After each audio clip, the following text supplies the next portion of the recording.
Hello, everyone. Thank you so much for joining me for another episode of the More Than You See podcast, where Shelly and I have conversations with creatives about their mental health journeys.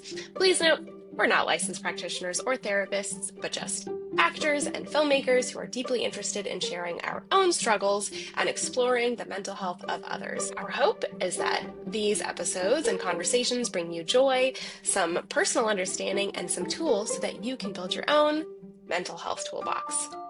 Hello, everyone. Welcome back to another episode of the podcast. So excited to have you here today. As you can see, unfortunately, it is just me today, but we have a super incredible guest who is going to be joining us today. Brianna Brown Keen is an actress and a producer. You may have seen her in Devious Maids, General Hospital, Dynasty, and many other titles. She is someone who I personally work with as a bit of a mentorship life coach kind of situation. And one of the reasons that I really wanted to have her on the podcast is that she has some of the best and most actionable tools when it comes to figuring out what's going on in your life, breaking down your patterns and, what isn't working for you and figuring out exactly how to make your current circumstance work for you instead of against you. So she's definitely someone who believes that everything happens in life for a reason. And I know that so many times when we are, going through the shit in our lives, it's really hard to see that there is a light at the end of the tunnel. And she really is this light. I find her very valuable. And I think that listening to this episode, you will find valuable and you'll certainly walk away with some actionable steps for yourself. On that note, if you walked away from something actionable from this episode, I would love to hear from you. Please reach out to us on social media. We are on TikTok and Instagram and YouTube Shorts, but you can reach us in many different ways. All of those links are in the show description, and we really do love to hear from our listeners. So, without further ado, let's dive right into Brianna Brown Keen. Hi, Brianna. How are you today? I'm doing great. Good. I like to start with always asking people to reflect on that question and answer again, how are you actually doing? And you're welcome to say, I am great. Or if you want to share more, you're welcome to share more. Hmm. I am great. And I'm just tired because it's been a lot. It's been a lot the last few days. Yeah. So I'm just a little like, I need a third cup of coffee. No, I don't Yeah. need that. Well, I'm excited to have you. We've got a little bit of a series going on the podcast right now, which is we had a couple episodes ago, we had Vivian Lyra Blair, who is young Leia on Obi-Wan. And Oh, then our last guest episode was Matthew Shively, who is actually someone I went to high school with, but he started on True Jackson, and then his last thing was he was on The Real O'Neills for 5 seasons. So both of them are like child actors. Matt is no longer a child, Viv is. But you also moved here when you were 19. Is that yeah. correct? Moved to LA to be an actor.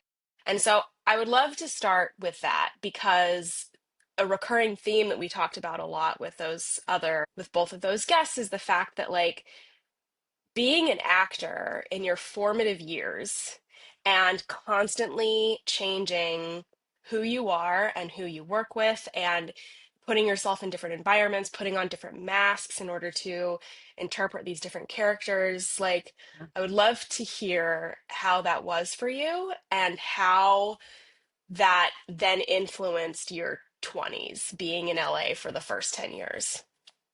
Well, I think like whatever your upbringing is what is what you know, right? So Yeah, it doesn't seem odd if that's what you know.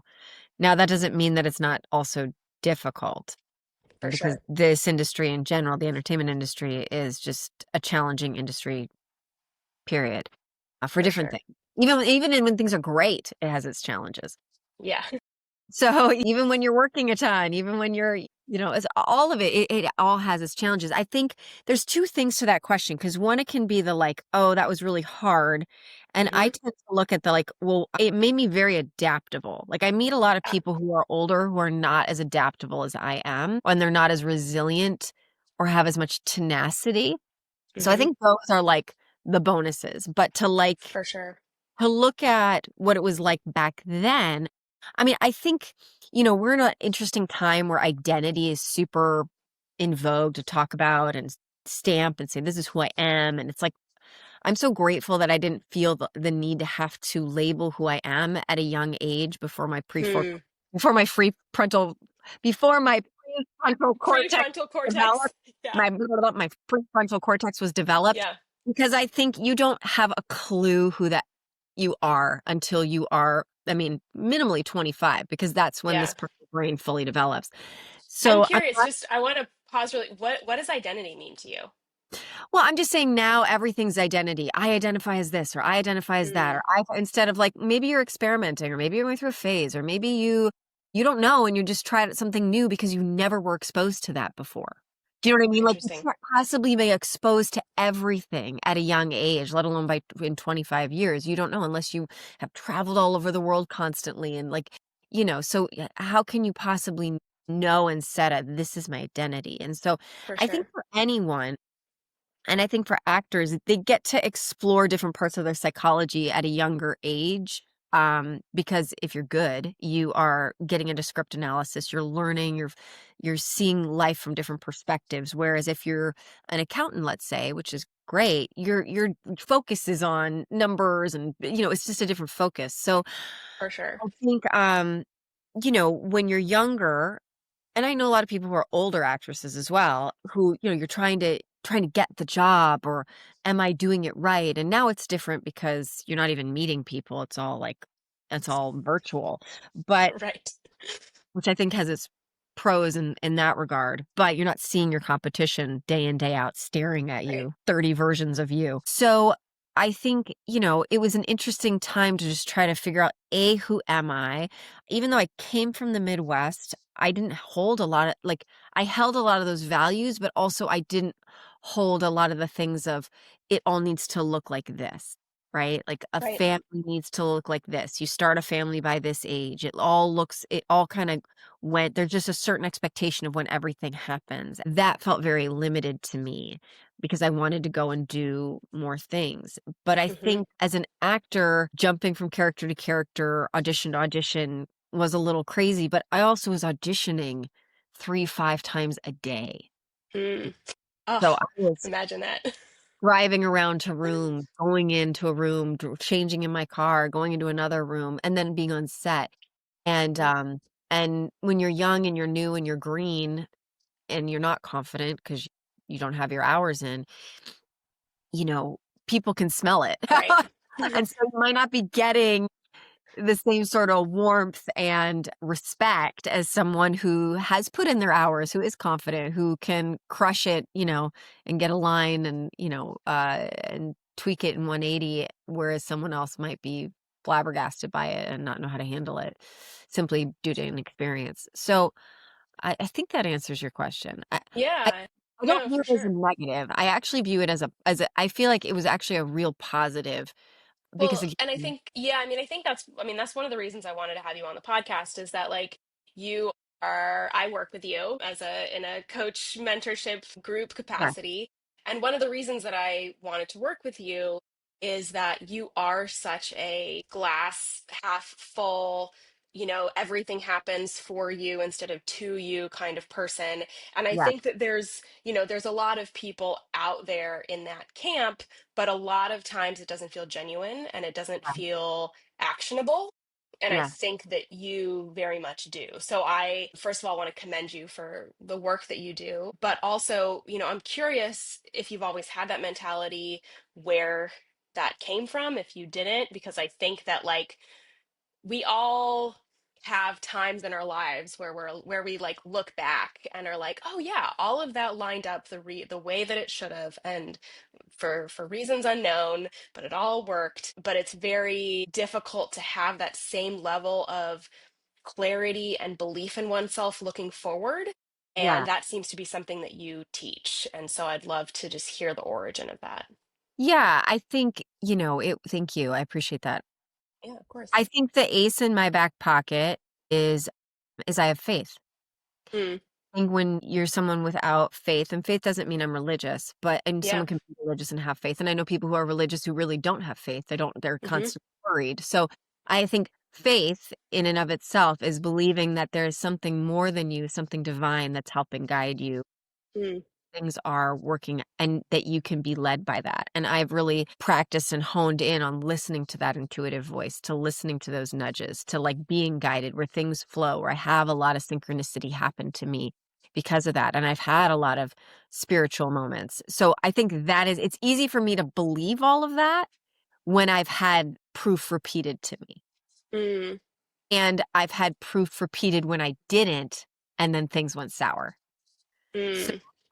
it's not like in my early 20s, I was like, oh, this is all working out when I was in landmine after landmine. I Right. hope we don't shitstorm after shitstorm, you No, know? please. It was not that at all. But Yeah. looking back, I was then able to see it was all lining up, or it didn't line up because of usually me. Mm. Resistance, not following through, inconsistency, not being willing to invest in myself, not being willing to like let go, Hmm. holding on to something that's like not right. I mean, before we jumped on here, before we jumped on, we started recording, we were talking about, exes. It's like, oh, my ex, I would have been in Australia. And I'm like, oh my God, my ex, he like did dangerous activities. And I was like, as a Right. parent, I would have been like, oh my God, like, thank God for unanswered prayers. For sure. So, and I think that having that gives me a lightness to move forward because the older I get, the wiser I get, the more that I see the irony of like, interesting, I hurt my back and that led to this. Mm. I then had that crappy job where I learned how to fundraise for nonprofits. Interesting. I later created a nonprofit. I was so bullied by women when I was younger and I was suicidal because of it. And yet I Hmm. was able to flip it and build a community where hundreds of people, mainly women, can shine Mm. and have community and give back. I mean, I wouldn't have been, it's like, how does a diamond, coal turns to diamond? It's all those Right. cliches that are accurate. The Right. sand and the oil, it turns Sure. into the pearl and Yeah. all the things. But I think if we can step back from the emotional turmoil that we're in a situation and then simply ask ourselves, what if this is actually working for me? Yeah, I'm curious for someone who is in an emotionally dark place or someone who is in the shit right Yeah. now. I'd love for you like pretend that you're coaching them. What would Okay. be like the top three questions or phrases or things that they should think about in order to kind of like wade through the crap? Okay. So first of all, it would depend on who I'm talking to. Of course. Because certain people need a kick in the booty and Hmm. certain people need a lot of love and compassion because it depends on what the situation is. And so I want to preface that I wouldn't talk to everybody the same way Right. depending on what they're going through, right? Like if someone's Of dealing with the course. death of a loved one, I'm not going to be like, take extreme ownership. No, Hmm. I wouldn't say that. But some people, when they're holding themselves back a lot and they have a lot of excuses, I'm like, come on, let's Yeah. go. So this will be my broad stroke version of that. Yeah. Uh, so someone's really like in a really bad place. I think the hardest part when you're in a really bad place is, well, not the hardest part. You have to validate yourself and the experience, right? So you have to validate like, this is really hard. Let yourself feel it. Mm. And there's a certain amount of to what degree are you then indulging in it? To Mm. what degree are you cooked in and now you're making it worse and spinning in it? Right. So and maybe putting yourself more and more in a rabbit hole. Like someone who has like OCD tendencies like myself, you have to be careful how deep you go down that rabbit hole because then it could become paralyzing. Yeah. So you have to know yourself as far as what you're dealing with, right? Also, a lot of people, and especially in our culture, we're not taught to grieve. It's like, oh, I don't feel good. Let me take a pill. I don't, Hmm. where you're like, no, your loved one died. You should be sobbing. You should be on the Yeah. ground. It should suck. Like, and it should suck for a while For versus sure. I just need to act like everything's fine. And that's part of Hmm. why people have emotional illness and diseases and all sorts of issues because they're not having the emotions go through them and out. So if person is really in, I'd say first validate it, like validate your Hmm. experience, honor your feelings. And then when you've kind of gotten through that, because it's hard to like think when you're in the thick of emotion, then it's Right. about looking at, okay, what can I do? And where can I take responsibility? Now, sometimes life throws you curveballs. And I mean, there was like this awful thing where a woman was like on a subway and she just got stabbed to death. Like, I'm not Mm. saying she needs to take any extreme ownership of anything. She sat next to a person that never should have gotten out of jail. It's awful. Right. There are things that happen that are completely where you can't say, I just shouldn't have taken the subway. I mean, maybe if you would Right. have like an intuitive knowing, like, and I didn't listen to my intuition, then maybe that's a lesson. But Hmm. but aside from things like that, it's what kind of responsibility can I take? And the thing that's a really hard pill to swallow for a lot of people, and myself included over the years, it's been acknowledging like not only do hurt people, Mm. but we teach people how to treat us. And if Yeah. we don't love ourselves enough, then we can tolerate abuse and dysfunction, and it actually at a certain point is our fault. Or because we didn't stop it. We didn't set a boundary. We didn't love ourselves enough to be like, I got to walk away. Right. That doesn't mean that that's easy. Again, it depends on the circumstances. Of course. But especially if you are dependent on them and have a small child or whatever the situation is. So Right. again, I'm prefacing this like super broad strokes. For Uh, sure. I think, then it's like, what can I do? Where can I take responsibility in the situation? Because that's the gem. Hmm. Because I believe that, the life school of it all. I mean, Oprah talks about life school, like, a lot of the big coaches, Tony Robbins talks about homeschool, like a lot of Right. them are about, like this, all these things are trying to prepare you and teach you. And, this really amazing author, his name is Michael Brown, and he wrote a book called The Presence Process. It's very thick. Hmm. It's like, if you're going to do it, have fun, but you better do it. Like, do it right. Okay. Like, you can't drink. You got to really do it. And you're going to be triggered. And the whole point is that Mm. for this, I think it's a 3-month process. It's a long process. You're going to be triggered. And each time you're triggered, his whole point is don't kill the messenger, get the Mm. message. So that thing that's bothering you is hitting on something that's older than that, that's older than that, that's older than that, that's rooted in my mom and dad abandoned me, or Right. I'm not enough, or whatever the thing is. So every time you're feeling triggered by something, which again is why in our society, when we're like, we want to label things as all bad, it's like a trigger is information, Hmm. you know. A Right. disrespect is a different thing, but I think a trigger in itself is not bad. A trigger helps us become aware of things. So Absolutely. So we get to look at that and then be like, what is this trying to inform in me? Because I found, and he talks about this in his book, but I found in my life as well, that life will keep throwing you similar curveballs from totally different directions and different people and different circumstances. And it will be obnoxious. It will be like the thing that you're struggling with will be on a billboard, or the thing that you're struggling with will pop up on your email, or the thing, and you're like, are you serious? Right. Like to wake you up to shift beyond it. And then Right. when you finally grow through it, grow bigger than it, when you finally move past it, it either doesn't show up, or when it shows up, you're just like, "Meh." Now, Yeah. again, it's easy to say that that's for someone who doesn't have like a lot of PTSD or a lot of like certain traumas, right? Right. So then you Right. get into brain health. Then you get into, people, if you have brain injuries, or if you have, issues actually in your brain, like people with PTSD, there's a certain markers in your brain, or if you've had certain concussions and things like that. Like Hmm. Dr. Amen talks all about brain health. And so that's a different thing, because sometimes what you're dealing with, and a lot of mental health issues that people are dealing with, are either their gut. So they're not Hmm. feeding microbiome and their microbes properly, which is increasing why they don't feel good for so Yeah. many reasons. And then also brain health and injury. Hmm. And you know this, I like to look at things from a multi-pronged approach. I look at it Right. like the mental, the emotional, the physical, absolutely. Because your physical being can totally change your state quickly. Tony Robbins talks 100%. all the time. And then I like to look at it from the spiritual and the energetic. So I'm also a Reiki 2 practitioner. So I know that there is energy that we can tap into. It's just a matter of, do we choose to tap into it or not? or to Right. what.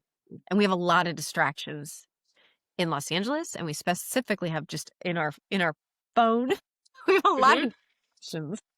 Well, I think that like I want to touch on a couple things that you said, and I appreciate and like very much acknowledge you calling out the privilege of being able to like be in a mental space where you can be like, okay, I can like sit with this and notice and process and have that time in that space to do that, because so many people, and I know some people that you work with, do not have that ability or that space. And I want to get to that in a second, like who you work with. But I think that the underlying thing here that we can all take away from this is that if you are in the same situation over and over and you are having the same trauma response or the same response over and over, all you can do is just notice. To even take that 2 seconds to just like notice, huh, this is how I'm feeling. This is where it sits in my body, is so incredibly important, because it's something where you may not have the ability, the capacity, the knowledge to process or deal with it right then, but hopefully there is space for that in the future. And I think that like our body, there's so many books about how our body holds different emotions and different, trauma, like the body keeps a score, where it's like your body knows what's going on and it will continue to hold on to things until you're able to focus on it and like let it go. I do want to add two more things really fast. Yeah. That one, if you decide to let the beast not be so big, and Mm-hmm. notice that if I change a habit, it'll change the circumstance. So let's say you're in an abusive relationship and you get out of the relationship and you're afraid, oh my God, what if I get in another abusive relationship? Well, the habit is A, self-love, because if you love yourself enough, you're not going to tolerate it. Right. B, it's learning to set boundaries and speak up. So B and Mm-hmm. C. And so those are just habits. Right. So so when you whittle it down, it's not some big huge monster of I will always be miserable. It's Mm-hmm. that can be a simple thing, or the simplicity of like gratitude when you're in a state. There are people in a hospital bed right now wishing they could have your problems. Mm-hmm. Like they don't get to see their loved ones tomorrow. Right. So, not that we need to go around thinking that, but sometimes we need to think of an extreme thing to shake us out of, you know, the contractor was 2 hours late or whatever the thing that's Right. upset you. You're like, let's fix this problem. Or in the Right. grand scheme of problems, it's valid. Again, it's valid, a concern or a complaint, but is it dire like other circumstances, right? Is and the For scale of sure. 1 to 10, is it a 10?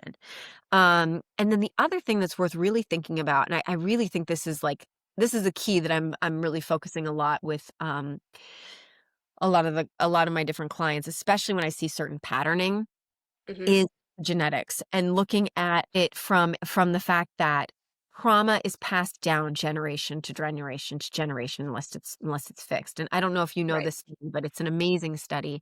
So it's worth repeating for those that haven't heard about it. I don't remember the title of the study. I'd have to look it up. But basically there were these rats. It's terrible. They shocked them, but like it's not my study. I didn't do it, but Mm-hmm. the information's interesting. They shocked these rats after smelling this smell. It was like smelled like almonds and cherries. Mm-hmm. And these rats were then scared of that smell, of course. And so then they would have them smell that smell again, not shock them, and they'd run away. And so these rats were afraid of the smell. Well, then they had babies, and their babies who never were shocked would smell the smell, and they were afraid of it. Never been shocked. Right. Then their babies, who also had never had, so their grandbabies, never been Yeah. shocked, smell the smell, ran away. Then what's so incredible is that then their so the grandchildren, they had babies through in vitro, IVF, Mm. and those babies were afraid of the smell. So sometimes what we're dealing with, you know, it can be, be with your self-esteem, it can be with certain fear. Your body's trying to protect you. It's just sometimes Right. pain. And so sometimes those things don't belong to you, or Mm-hmm. they don't fully belong to you, or you're going to have repeated patterns because that's part of your lesson plan. But it's Right. actually, because your grandmother dealt with XYZ in the war. Yeah. There was a guest, I believe in season 2, Sarah Tomko, who talked about how she was always like deathly afraid of horses, I believe. And it was something where she like called her mother at one point, and they found out that like many generations back, a grandmother or grandfather had been kicked by a horse and ended up being having some catastrophic, and it was something where like she had never heard this story. It was not something that was ever talked to before, but like her, and she's a very spiritual person, and has a very colorful and active like spiritual life and inner life, and like it was something where like she knew instinctively that there was something in her Yeah. past lives that was related to this. I mean, I so believe in that. And I think that that's so valuable because we see these cycles that Yeah. people get trapped in, not because of them necessarily or their circumstance, but because of how they were born, where they were born into, Yeah. and just helping break those patterns, which is where I kind of want to transition a little bit to. You have like a lot of different organizations that you run and organize, but one in particular, the New Hollywood, is something where you work with women, single moms, and help them in a like transitionary period. Well, I'll just let you explain. I was going to say it's kind of like a like life coaching big sister program, but like on crack, because I feel like you are teaching actionable skills to Yeah. people and giving them real tools so that they can get jobs, find stable homes, break these generational patterns in order to set up a better life for their kids. And that's, having an 11-month-old myself, like it's so valuable because I constantly recognize the privilege that I have and Yeah. that my son has because having me as a mom. And I think that it's just so valuable for what you're doing. So I'd love for you to explain a little bit about the origin of that, and Yeah. then maybe share a couple stories of like how you've seen this transform people's lives. Okay, great. Yeah, I mean, and a couple things, you know, because so many people in your past work so hard you're able to have that luxury, right? Yeah, So, yeah, you're right. Yeah. you know what I mean? So we have to be so grateful for the family members that came before us, because not all of us come from royalty. You know what I mean? Right. Like there's somebody that had to like figure it all out, right? Um, Right.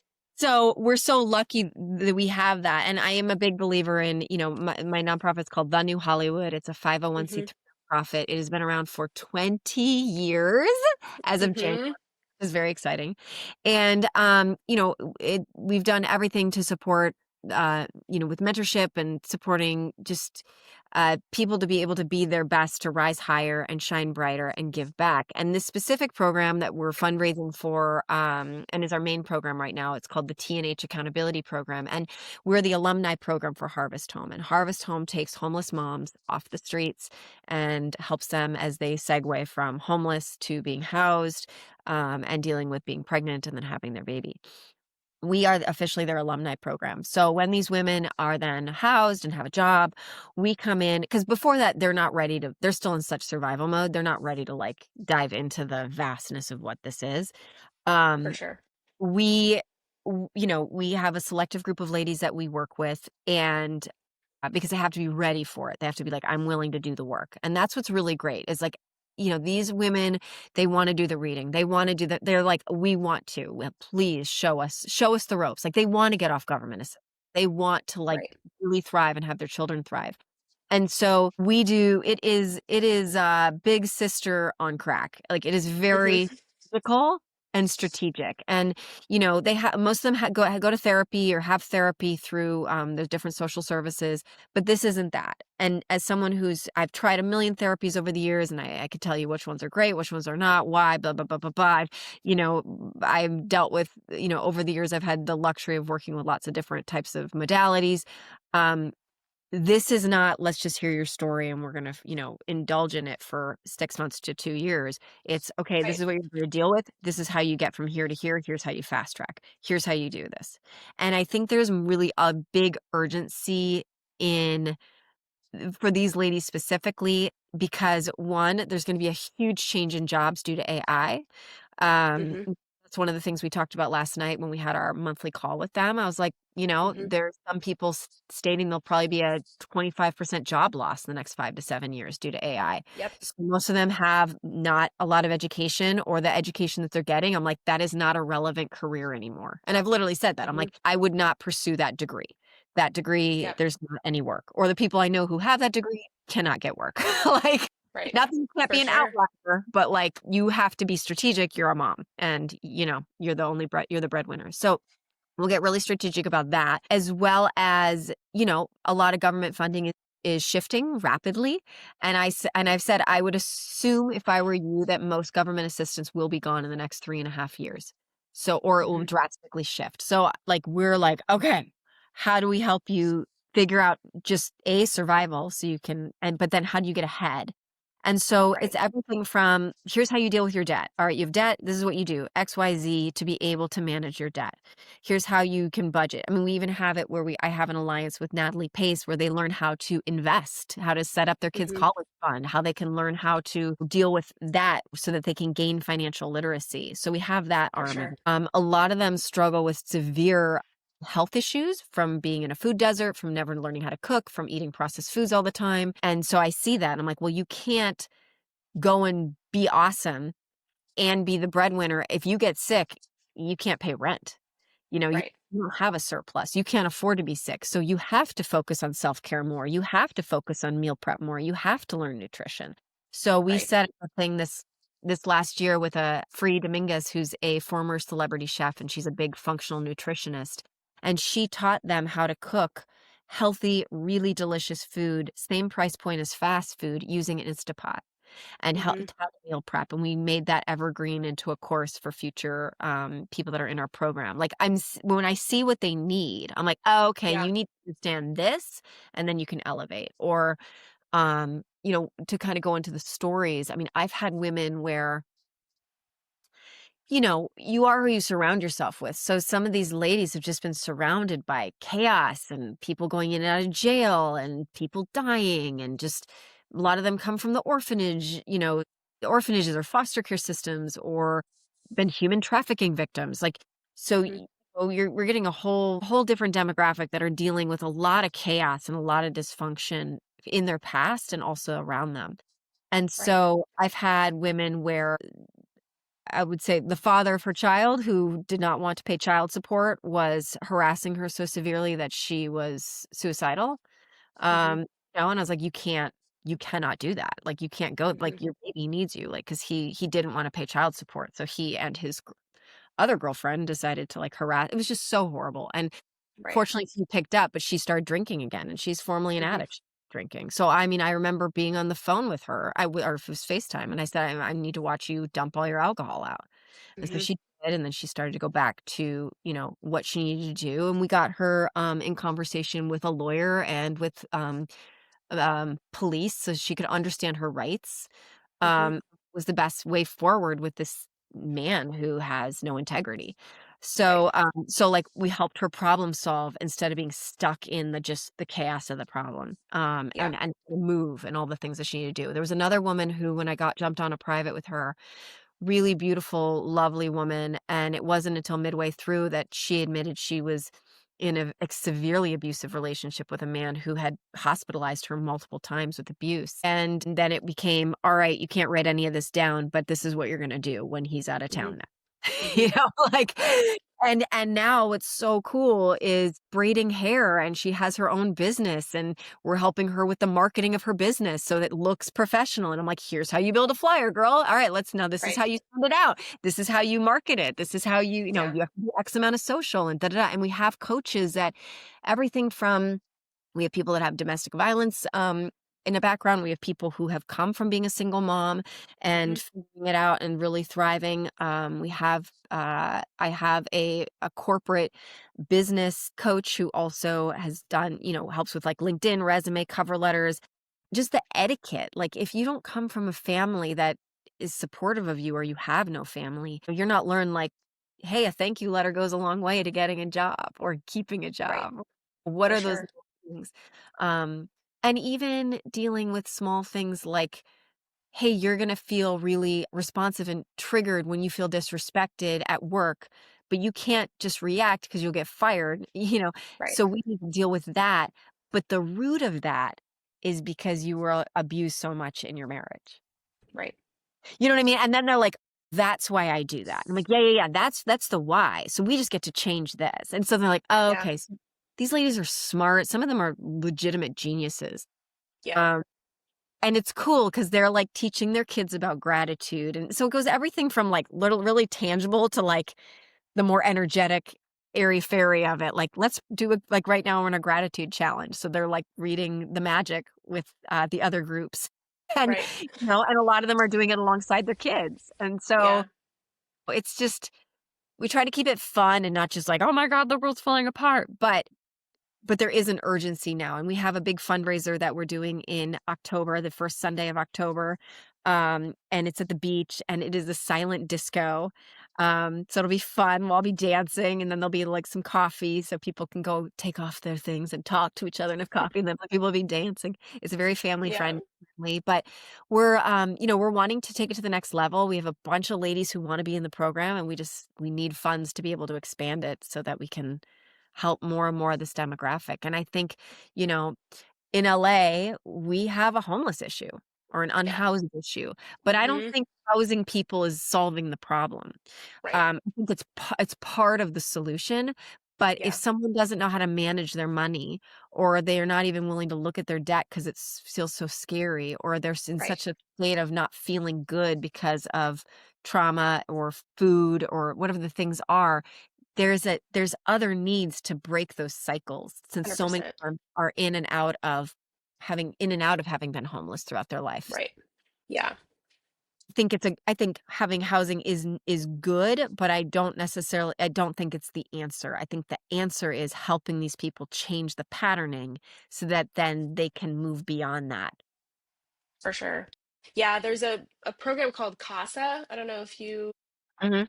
know about that with like foster kids, and a friend of mine is in the CASA program, and that's like a program run by the state, or maybe it's federal, but definitely run by the state, where an individual person is assigned to one foster child and helps them do the basic things like get a driver's license, sign up for a phone, like all, and the Right. amount of red tape that my friend has to go through in order to help this foster child, and then the amount of, this child is just unfortunately like left behind by the system in Yeah. so many ways, like, Yeah.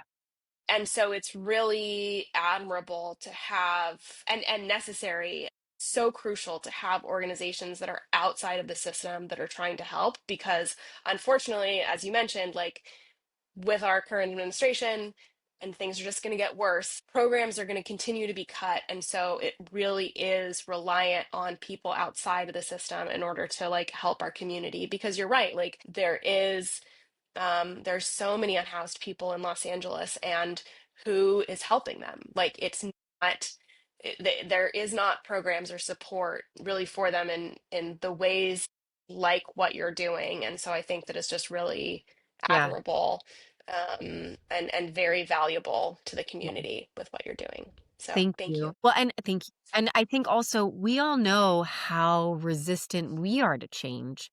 And that may Hmm. be like, I should have less coffee or whatever, right? Like, and it could just be, oh, Right. hard to For change. sure.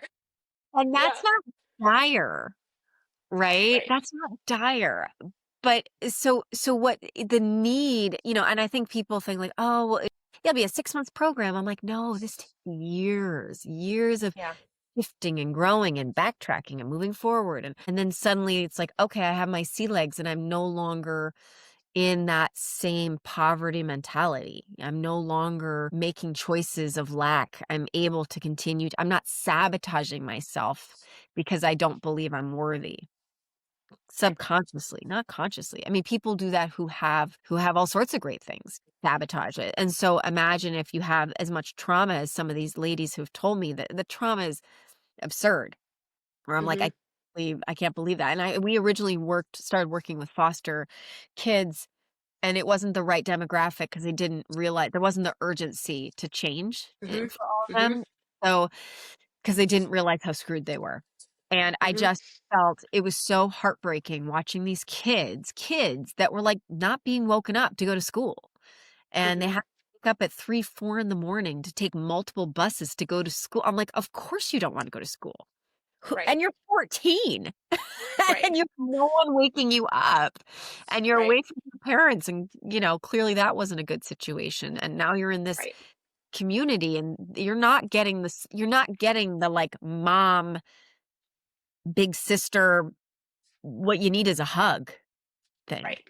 Right. What you need is, and at that age where you're already not trusting. So it is really needed because to make any change for anyone is hard, but to make Hmm. massive change, to break cycles of poverty it's a changing of a lot of different habits. And For that sure. takes time. Yeah. So I want to cycle back to you for a second, because obviously we've been talking about how, how much you do for the community and how like a lot of this must weigh on you in some capacity. And so I'm curious what tools that you have in order to be able to like focus on your career, focus on your son, focus on, just like what lights you up Uh-huh. when you're surrounded by a lot of just like heaviness. Well, yes and no, because Hmm. the knowing these circumstances is heavy, but watching them move forward and through them is really inspiring. Mm.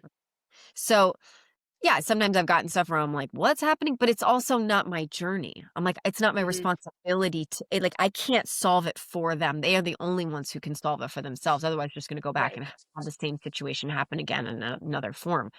So again, it's not enabling. It is literally is that old like we're showing you how to fish, Yeah, like for sure. so. To be cliche, but I think that's really inspiring to see people want to grow, willing to grow, and then going and saying inspiring things. I mean, at the benefit that we had, listening to the woman Destiny give her testimonial about how she handled the loss of her mother and didn't go into bad patternings and how she had to get out of a job that was abusive and it was legitimately abusive because I remember being on the phone with her and I was like, that's crazy. You need to get out of there. Hmm. Yeah. I'm like, nobody in their right mind would take that job and stay there.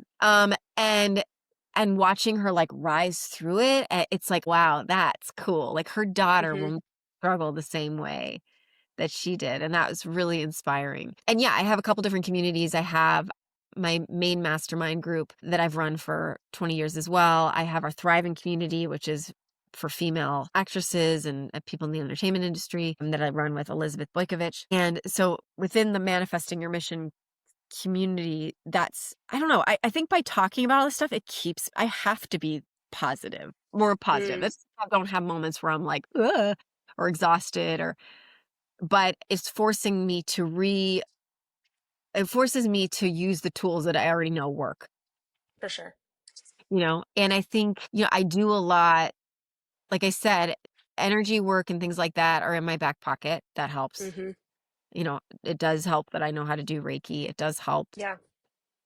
when I am feeling like, oh gosh, I'm hitting like I'm exhausted to say, okay, I know I don't need to sprint now. As you know, I'm good with time management because that's part of the Hmm. Right. within guidebook and all of that. Yep. I gauge it. I really do. I really do gauge it. And as a mom, that changes week to week because sometimes your kid's For sick sure. and you have to flip what you can do. But I do think like not spending as much time on my vices Hmm. and spending more time in the moment and trying to just savor those like yummy moments with my son or savor the good things. I mean, there's so much in the world I want to like go fix. Yeah. If anything, that brings me more down. Like when I read Yeah. the news and I'm like, what is happening? Yeah. Why are people crazy? Why won't people just listen to each other and, Yeah. come up with a reasonable solution for this or whatever? Um, I have a theory. We all just need to learn that aliens are real and then we'll all hate aliens. And then all of our collective hate will just go toward Oh aliens. my God. And then we'll all be like, oh, kumbaya, because we're all Right. earthlings, Hmm. Yeah. Let's And then all unite under one belief. then we all something. hate the aliens. Then all of our Right. hate anger will go toward them. And I don't know. That I love it. that's Uh, the theory of how we create world peace is we just I all need love to be it. aliens. Yeah. No, I'm Sorry, kidding. aliens. Sorry, aliens. I'm not really nice. Yeah. I'm sure they're down there like, fuck What are you. they doing? I always love to end with three random questions. So Okay. rapid fire questions, answer whatever comes to mind. Okay. Number one is, what is a short unknown fact about you? Ooh, what is a short unknown fact about me? I mean, this is just popping up as super random. Great. When I was a young kid and I would play, and I was a tomboy, so I would hang out with my friend Nate. We were, we'd always play animals, or I don't know. I was always like the leopard in the tree or whatever, cheetah. He would be the Mm-hmm. wolf. And my brother was younger. My brother was always like, I'm going to be the rabbit. And we're like, the rabbit. And we'd always eat the rabbit, like, but I think that's like an older sibling, younger brother. Of course. Why did you choose a rabbit? Like, of course, we're predators. We're going to eat you. Right. That's amazing. I love it. What is one thing you wish you enjoyed more? Mm. One of the things I'm working on, because, I'm obsessive with always fine tuning, Mm-hmm. a kick out of it. One of the things I wish I enjoyed more is I'm really working on it, slowing down and savoring when I eat. Mm, Really enjoy and savor the food more fully. Like I do, but I know I can do it more because I tend to get in my head right. and I know when I do that, it's like, oh my gosh, it's like a symphony. It's like everything, especially with good food. Right. And then other times it feels like I just need fuel, or Right.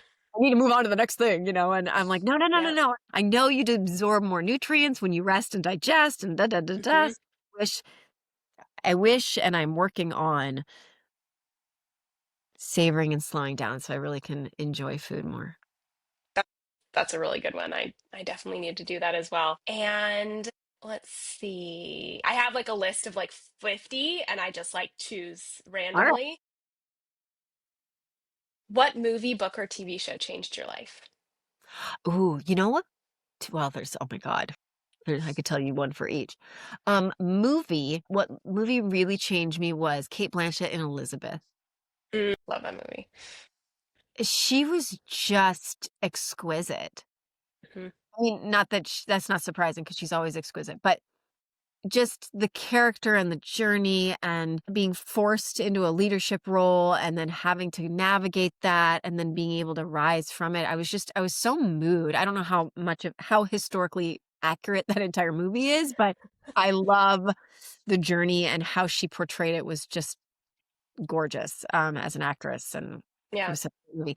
But the book that really transformed me, it was a big aha and awakening for me, and it is actually the first book that we read in the new Hollywood Accountability Program. And it was the first book that I ever got from actually the first time I did Reiki when I think I was around, I don't know, early 20s, 1920. Mm, Um, was the book called You Can Heal Your Life by Louise Hay. And it's about mm, metaphysics. And it's very simple. And it just really makes you aware of how your thoughts create your reality. mm. And and that everything's boiled down to a thought, and that you can always change your thoughts. And Interesting. it's a gorgeous book. And she is like one of the pioneers in the whole metaphysics self-help world. Mm, And that book, You Can Heal Your Life by Louise Hay, it's just a beautiful, simple book. And the ladies in the program who when they read it and really take it in, a lot of them have really been like, oh wow, I never thought that I had anything to do with my circumstances, or mm. how I think or feel about something can change what happens to or around me. Yeah, So it's really, that's really cool. yeah. Okay, well, I'm gonna write that down. I'm gonna go read Yeah. that. Being here, I feel like we could have talked for, I have like so many more questions for you. But I'd like to, Yeah. keep it rapid fire, but thank you for being here. Of course, maybe we'll do another episode one day. Yeah, that sounds great. Thank you again so much for listening to this episode of the More Than You See podcast. I hope that you enjoyed listening to Brianna as much as I enjoyed chatting with her. There really is like so many other questions that I have for her, but maybe we'll just have to have her back on the podcast in the future. So definitely let me know if that's something that you would like. Again, reach out to me and to us on social media. And if you wouldn't mind, it would do me the greatest honor if you could please tell your friend about this show. Just mention it to someone who you think might be interested in hearing about the, struggles and triumphs of different actors and creatives. And it really does help spread the word of mouth. So please just like share it with one person. And while you're at it, maybe leave us a review. I know this is like shameless plug here, but I'm going for it. Before we go, I would like to leave you with one good piece of news. This is a new segment that we're doing where we just like to leave every episode with a little bit of positive news. And what we are going to talk about today is, did you know that cheerful music could help people get over car sickness? There was a study that they did in China where they basically simulated people, like had people who got car sick, had them simulated that feeling by being in a car and moving a car in a specific way so that it disrupted their eardrums and their sight and all of the things that cause motion sickness. And then they played different types of music, and the people who listened to cheerful, happy music actually got over their car sickness much, much faster than people who are listening to like sad emo music. So it's just like a little tidbit, something that is pretty interesting. And yeah, this is maybe something that you will learn for your next road trip. Anyways, just silly, but I thought I would leave you with that little story today. Again, thank you so much for being here. It really does mean so much to have you such an active part of the community. Please remember to be kind to yourself. Remember that you and everyone around you is more than you see. Thank you so much for listening, and I will see you next week.